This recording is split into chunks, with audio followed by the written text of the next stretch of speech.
শিশুটা মৃদু হেসে উঠলেন। দেবর্ষি নারদ, সত্যই কি তুমি বুঝতে পারছো না? দেবর্ষি, সত্যই কি তুমি বুঝতে পারছো না দেবর্ষি? দেবর্ষি নারদ বললেন, না শিশু, যদি তুমি আমায় কৃপা করে বোঝাই বলো। শিশুটা বললেন, তবে শোনো দেবর্ষি, আমি সর্বপ্রথমে ছিলাম নোংরা জলাশয়ের কয়েকটা ছোট্ট ছোট্ট কীট হয়ে। তোমার মতো বৈষ্ণবের বদন দর্শন পেয়ে আমার কীট জন্ম হইতে উদ্ধার হয়েছিলাম। জন্মগ্রহণ করেছিলাম কয়েকটি কুকুর ছানা রূপে। তোমার মতো বৈষ্ণবের বাক্য বচন শ্রবণ করে আমার সেই কুকুর ছানা জন্ম হইতেও আমি উদ্ধার পেয়ে গেলাম। জন্ম হলো একটি গাভীর ছোট্ট বাছুরি রূপে। এবার শুধু তোমার মতো বৈষ্ণবের বদন দর্শনে দিলে না, তোমার মতো বৈষ্ণবের অঙ্গের পরশ আমার অঙ্গে দিলে।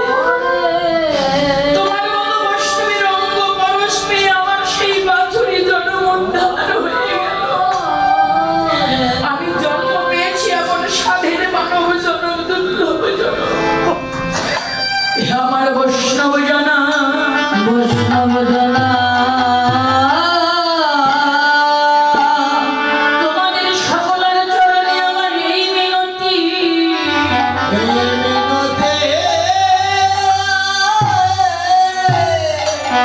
আমি আমার প্রভুর চরণ পাইবা না পাই, পাইবা না পাই, ওই চরণ পাওয়া আমার ভাগ্যে ভগবান না হো, ভগবান না হো। ভক্ত হে তোমাদের চরণ ছাড়া যেন আমার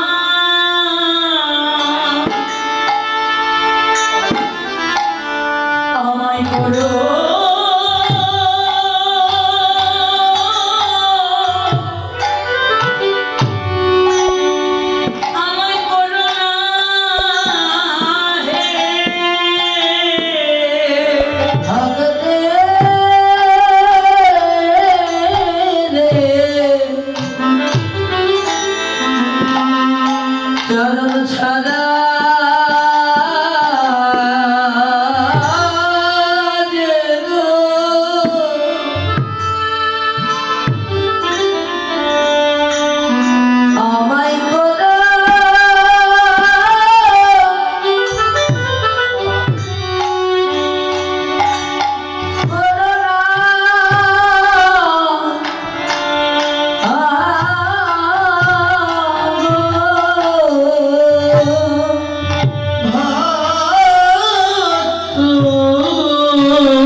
তোমাদের যারা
ভক্তের চাইতে ভক্তের পদধূলি আরো বড়।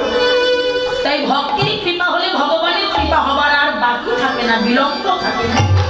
তাই তো ভগবান আপনি ভক্তে সঙ্গ বাবার কাঙাল হয়ে রজনী বিলাস রসে ভাবি বিভোর হলেন। আর প্রভু কাঁদতে কাঁদতে বলতে লাগেন, করে কহইতে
নিরজনে বসি কাঁদে নয়নে জল ধার। ভগবান কণ্ঠে হরিনাম উচ্চারণ করছে।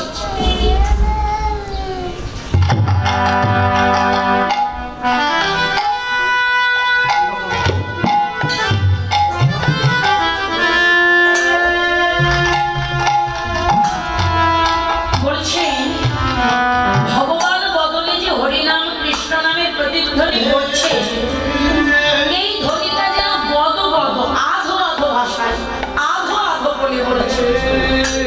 এখানে তত্ত্বজ্ঞ বললেন শুধু ভগবান কেন গো, এই পার্থিব জাগতিক জগতে যদি কোনো ভক্ত একা একা নিরজনের স্থানে বসে আকুল প্রাণে ব্যাকুল চিত্তে কাঁদে, কি মামুন কাঁদতে কাঁদতে কথা বললে কি স্পষ্ট ভাষা হয়?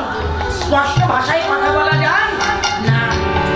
ভগবান অবিরত দুটি নয়ন ধারায় রক্ষ প্লাবিত করে কাঁদছেন আর গদ গদ আধো আধো আধো ভাষায় হরিনাম কৃষ্ণ নামে ধ্বনি করছে।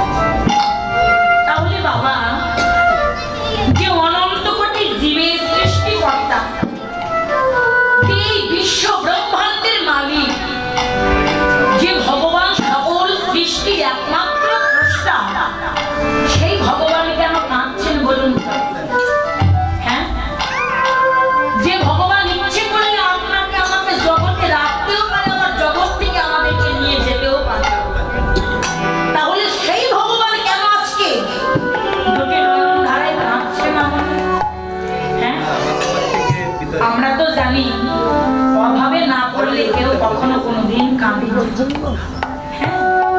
তাহলে আমরা জগতে অভাবে পড়ে কাঁদি, ভগবানের অন্তরে কি অভাব বাবা? হ্যাঁ, ভগবান যে কাঁদছেন, ভগবানের অন্তরে কি অভাব? নিশ্চয়ই অভাব আছে, অভাব না থাকলে তো কাঁদতো না। তাহলে আমাদের মতোই কি প্রভুর অন্তরে অভাব? বললেন না গো, আমাদের অন্তরের অভাবটা হলো আমিত্বের অভাব। প্রভু আমায় ধন দাও, জন দাও, পুত্র দাও, কন্যা দাও, বিষয় বৈভব দাও, জগতে আমার পিতাও জ্বালা, এই জ্বালাগুলো তুমি নির্বাপিত করে দাও। কিন্তু ভগবানের অন্তরে আমিত্বের অভাব নেই। তাহলে ভগবানের অন্তরের অভাবটি কি? প্রভু বললেন দেখো, প্রত্যেকটা জীব মাত্রই তোমরা আমাকে কথা দিয়ে গিয়েছিলে। কথাটা দিয়েছিলে কি জানো? প্রভু আমাকে মানব জন্ম দিয়ে জগতের বুকে পাঠাও, আমি এই দুর্লভ জনম মানব জনম শ্রেষ্ঠ জনম থেকে কেবলই নিত্য নিত্য প্রতিদিন তোমার ওই যুগল চরণ দুটির সেবা করবো। প্রভু অহর্নিশি নিদ্রায় জাগরণে শয়নে স্বপনে কেবলই তোমাকে প্রাণ ভরে ডাকবো, তোমাকে প্রাণ ভরে ডেকে ডেকে আমার আপনার আপন করে নিব, আপন বান্ধব করে নিব, আমাকে পাঠায় দাও। এই যে প্রত্যেকটা জীব মাত্রই ভগবানের চরণ তলে কথাটা দিয়ে জগতের বুকে আসলাম, ভগবান পাঠাই দিল। কিন্তু বাবা জগতে এসেই তো ভগবানের কথাটা ভুলে যাচ্ছি। যাকে ডাকবো, যার সেবা করবো বলে এসেছিলাম, তাকে কখনো কোনোদিন ডাকা হলো না, তার কখনো কোনোদিন চরণ দুটির সেবা করা হলো না। কিন্তু সারা জীবন সেবা করছি এই মায়াময় মায়ার অনিত্য সংসার। সারা জীবন ধরে ডাকছি মা আমার, বাবা আমার, পিতা আমার, মাতা আমার, কন্যা আমার, পুত্র আমার। ভগবান বললেন হে ভক্ত, আর কতদিন, আর কত সময়, আর কত বছর তোমরা আমাকে হেলায় আর ভুলে থাকবে? আর কতদিন অনিত্যকে পেয়ে তুমি নিত্য বস্তুকে ভুলে রইবে? একবার ভাবনা করে দেখো, ধীরে ধীরে তোমাদের যে গণা দিন ফুরাইয়ে যায়, যেদিন গণা দিন ফুরাবে সেদিন যে তোমরা আমার চরণে আশ্রয় পাবে না, সেই দিন আমার চরণ আশ্রয়হীন হয়ে দুটি নয়নের জলে কাঁদবে, দুটি নয়নের জলে কেঁদে কেঁদে বলবে গৌর হে, গৌর হে,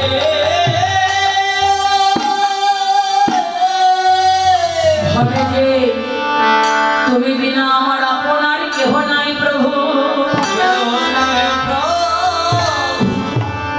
হে প্রাণ বন্ধব গৌর হে, আমি অসইতে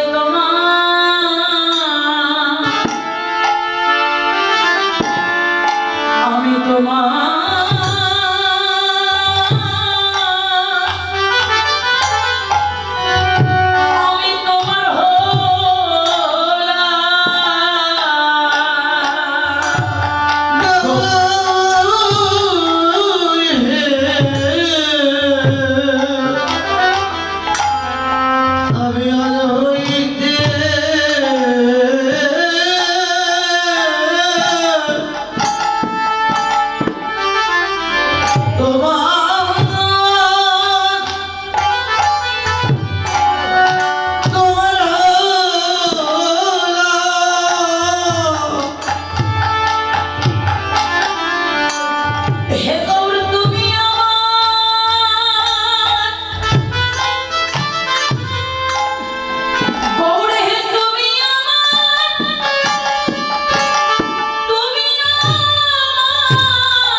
ফেলে দিও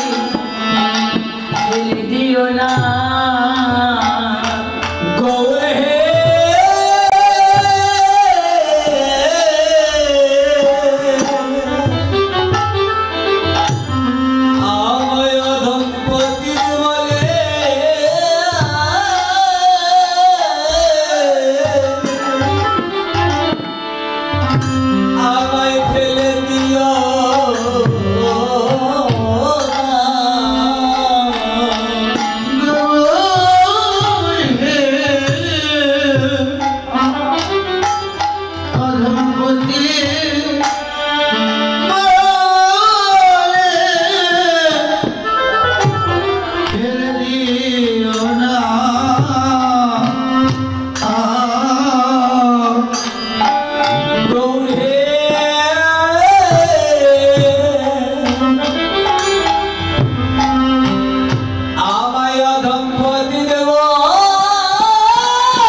কাঁদিলেও আমার চরণে আশ্রয় পাবে না।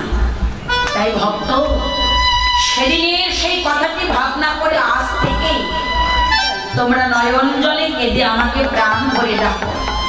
দেখো আমি ভগবান হয়ে যদি নয়ন জলে কেঁদে তোমাদের মতো ভক্তের সঙ্গ লাভে আশা করতে পারি, তাহলে তোমরা কেন আমার চরণে আশ্রয় লাভের আশায় কাঁদতে পারবে না? যদি আজকে না কাঁদো শেষের দিনে কাঁদলে সেই কান্নায় যে আমাকে লাভ করতে পারবে না। নদীয়ার নাগরিকগুলো এক প্রান্তে দাঁড়ায় বললেন, ওরে প্রেম লসে ধুলু ধুলু অরুণ নয়ন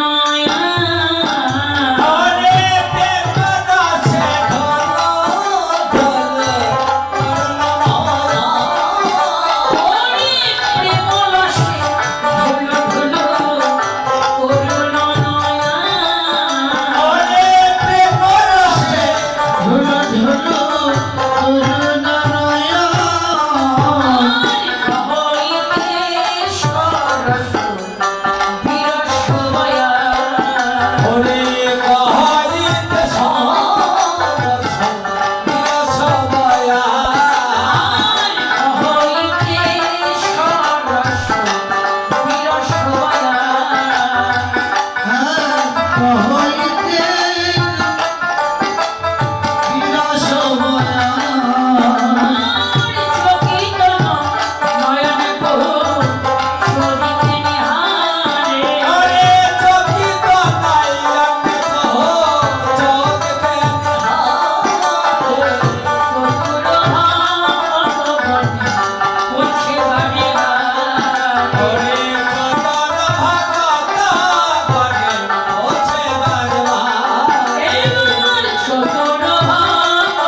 হই সর্বস্বে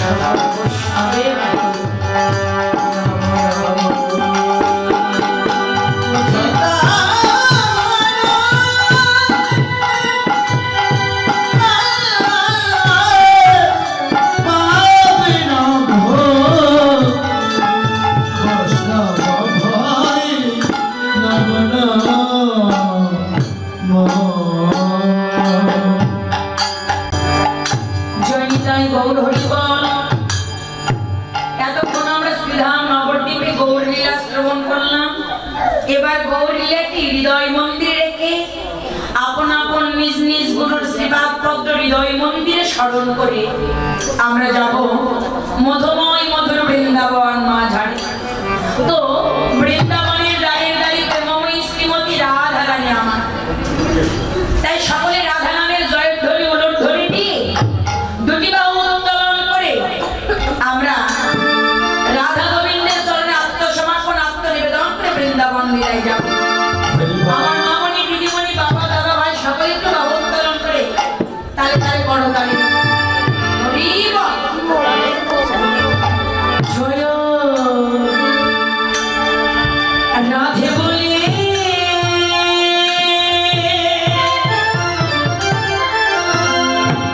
ও দুটি বাহু তুলে এবার চলো রে মন মধুর বৃন্দাবনে। জয় জয় রাধে বলে দুটি বাহু তোলে চলে মন মধুর বৃন্দাবনে। রাধে বলে দুটি বাহু তোলে চলে যায় মধুর বৃন্দাবনে। রাধে বলে দুটি বাহু তোলে চলে মন মধুর বৃন্দাবনে। রাধে বলে দুটি বাহু তোলে চলো যাই বৃন্দাবনে। আর এখানে সাধনা জয়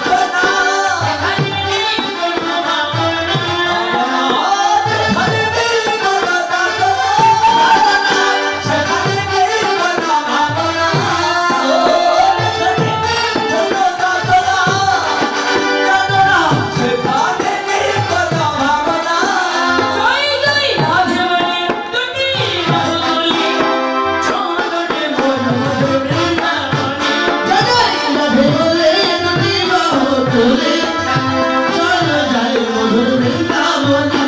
আর জানালে ঘোড়া হেঁটে চলে কোনো কথা বলে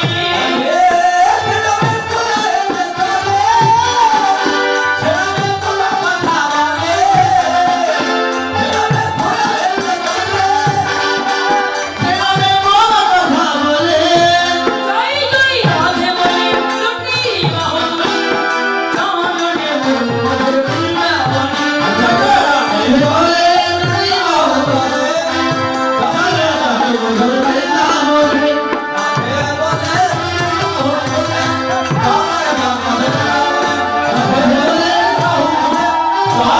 মন মধুর বৃন্দাবনে।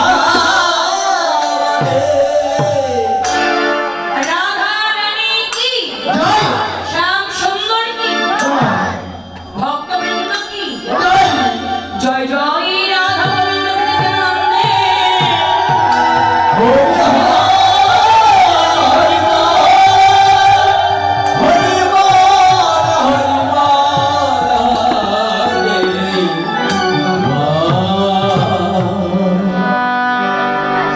জয় রাধে গৌর হরি বল।